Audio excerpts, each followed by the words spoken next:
Hi ಎಲ್ಲರಿಗೂ ನಮಸ್ಕಾರ. ತುಂಬ ರುಚಿಯಾಗಿ ತಿಳಿಸಾರನ್ನು ಮಾಡಬೇಕು ಅಂದರೆ ಒಮ್ಮೆ ಈ ಥರ ಪುಡಿಯನ್ನು ಮಾಡ್ಕೊಂಡು ನೋಡಿ, ತುಂಬ ರುಚಿಯಾಗಿ ಬರುತ್ತೆ. ಅದಕ್ಕಿಂತ ಮೊದಲು ಯಾರೆಲ್ಲ ಇನ್ನೂ ಸಬ್ಸ್ಕ್ರೈಬ್ ಮಾಡಿಲ್ಲ ಅಂದರೆ ದಯವಿಟ್ಟು ಸಬ್ಸ್ಕ್ರೈಬ್ ಮಾಡಿ, ಪಕ್ಕದಲ್ಲಿರುವ ಬೆಲ್ ಐಕನನ್ನು ಪ್ರೆಸ್ ಮಾಡಿ. ನಾನು ಮಾಡೋ ಎಲ್ಲ ವಿಡಿಯೋ ನೋಟಿಫಿಕೇಷನ್ನು ನಿಮಗೆ ಬರುತ್ತೆ.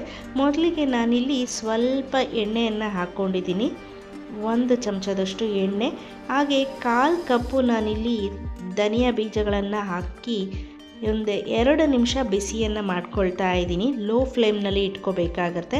ಹಾಗೆ 1 ಟೇಬಲ್ ಸ್ಪೂನಷ್ಟು ಜೀರಿಗೆಯನ್ನು ಹಾಕ್ಕೊಳ್ತಾ ಇದ್ದೀನಿ. ಇದನ್ನು ಕೂಡ ಲೋ ಫ್ಲೇಮ್ನಲ್ಲಿ 2 ನಿಮಿಷ ಹುರ್ಕೊಳ್ಬೇಕು. ಪರಿಮಳ ತುಂಬ ಸೊಗಸಾಗಿ ಬರ್ತಾ ಇರುತ್ತೆ. ಹಾಗೆ 1 ಚಮಚ ನಾನು ಇಲ್ಲಿ ಕಾಳು ಮೆಣಸನ್ನು ಹಾಕ್ಕೊಳ್ತಾ ಇದ್ದೀನಿ. ಈಗಾಗಲೇ ಧನಿಯಾ ಜೀರಿಗೆ ಬಿಸಿಯಾಗಿರೋ ಕಾರಣ ಇದು ಬೇಗ ಬಿಸಿಯಾಗತ್ತೆ. ಲೋ ಫ್ಲೇಮ್ನಲ್ಲಿ ಇಟ್ಕೊಂಡು ಉರಿಬೇಕು. ಯಾವುದೇ ಒಂದು ನಾವು ಸಾರಿನ ಪುಡಿ ಆಗಿರ್ಬೋದು, ತಿಳಿಸಾರಿನ ಪುಡಿ ಆಗಿರ್ಬೋದು, ಇಲ್ಲ ವಾಂಗಿಬಾತು, ಬಿಸಿಬೇಳೆ ಬಾತು ಪುಡಿ, ಏನೇ ಪುಡಿ ಹುರಿದ್ರೂ ಲೋ ಫ್ಲೇಮ್ನಲ್ಲಿ ಇಟ್ಕೊಂಡು ಹುರಿಯಬೇಕಾಗತ್ತೆ. ಹಾಗೆ ನಾನಿಲ್ಲಿ ಅರ್ಧ ಟೀ ಸ್ಪೂನು ಮೆಂತ್ಯೆಯನ್ನು ಹಾಕ್ಕೊಳ್ತಾ ಇದ್ದೀನಿ.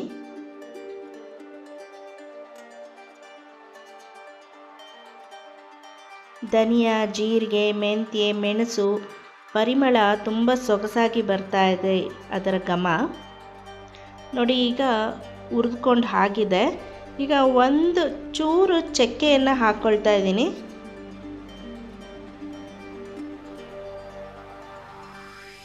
ಚಕ್ಕೆ ಹಾಕೋದ್ರಿಂದ ತಿಳಿಸಾರು ತುಂಬ ರುಚಿಯಾಗಿರುತ್ತೆ. ಹಾಗೆ ಒಂದು ಒಳ್ಳೆಯ ಪರಿಮಳ ಕೂಡ ಬರುತ್ತೆ.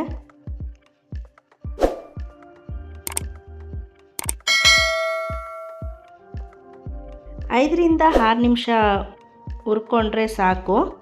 ಘಮ ಅಂತ ಪರಿಮಳ ಬರ್ತಾ ಇರುತ್ತೆ. ಈಗ ಸ್ವಲ್ಪ ಕರಿಬೇವನ್ನು ಹಾಕಿ ಹುರ್ಕೊಳ್ತಾ ಇದ್ದೀನಿ. ಚಿಟಪಟ ಅಂತ ಕರಿಬೇವು ಸಿಡಿಯುತ್ತೆ.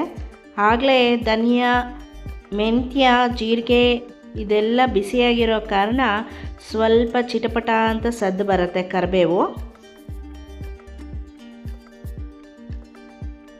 ಯಾವುದೇ ಪುಡಿಯಾದರೂ ಫ್ರೆಶ್ ಆಗಿ ಮಾಡಿಕೊಂಡು ನಾವು ಅಡುಗೆ ಮಾಡೋದ್ರಿಂದ ತುಂಬ ರುಚಿಯಾಗಿ ಬರುತ್ತೆ ಅಡುಗೆಗಳು. ಹಾಗೆ ನಾನಿಲ್ಲಿ ಸ್ವಲ್ಪ ಇಂಗನ್ನು ಹಾಕ್ಕೊಳ್ತಾ ಇದ್ದೀನಿ, ಪುಡಿ ಇಂಗು.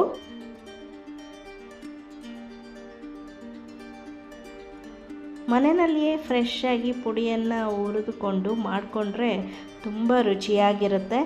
ತಿಳಿಸಾರಂತೂ ತುಂಬ ಸೊಗಸಾಗಿರುತ್ತೆ. ಒಮ್ಮೆ ಟ್ರೈ ಮಾಡಿ ನೋಡಿ, ಹೇಗಾಗಿತ್ತು ಅಂತ ಕಮೆಂಟ್ ಮಾಡಿ.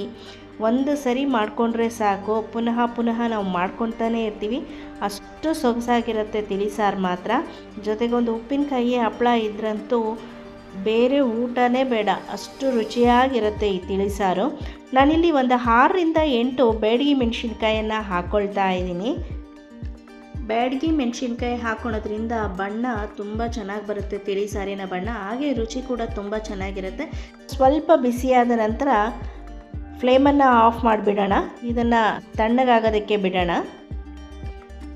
ತಣ್ಣಗಾದ ನಂತರ ಮಿಕ್ಸಿನಲ್ಲೇ ಪುಡಿ ಮಾಡ್ಕೋಬೇಕಾಗತ್ತೆ. ತುಂಬ ನೈಸಾಗಿ ಪುಡಿ ಮಾಡ್ಕೊಳ್ಳೋ ಅವಶ್ಯಕತೆ ಇಲ್ಲ, ಸ್ವಲ್ಪ ದಪ್ಪ ಇರಲಿ ಪುಡಿ. ತಣ್ಣಗಾಗಿದೆ. ಈಗ ಪುಡಿಯನ್ನು ಮಾಡ್ಕೊಂಡು ಬರೋಣ. ನೋಡಿ, ಇಷ್ಟು ದಪ್ಪ ಪುಡಿಯನ್ನು ಮಾಡ್ಕೋಬೇಕು. ನೈಸಾಗಿ ಪುಡಿಯನ್ನು ಮಾಡ್ಕೋಬೇಡಿ. ಫ್ರೆಶ್ ಆಗಿ ಹುರಿದು ಪುಡಿ ಮಾಡಿಕೊಂಡ್ರೆ ತಿಳಿಸಾರು ರುಚಿಯಾಗಿರುತ್ತೆ. ನಾನು ಹೇಳೋ ಮೆಷರ್ಮೆಂಟ್ನಲ್ಲೇ ಮಾಡಿಕೊಂಡ್ರೆ 3 ಸರಿ ತಿಳಿಸಾರನ್ನು ಮಾಡ್ಕೋಬೋದು. ಪ್ರತಿ ಸರಿ 1.5 ಲೀಟ್ರಷ್ಟು ತಿಳಿಸಾರನ್ನು ಮಾಡ್ಕೋಬೋದು.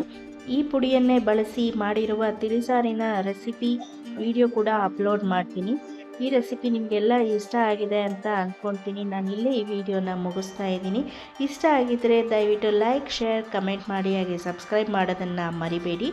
ಧನ್ಯವಾದಗಳು.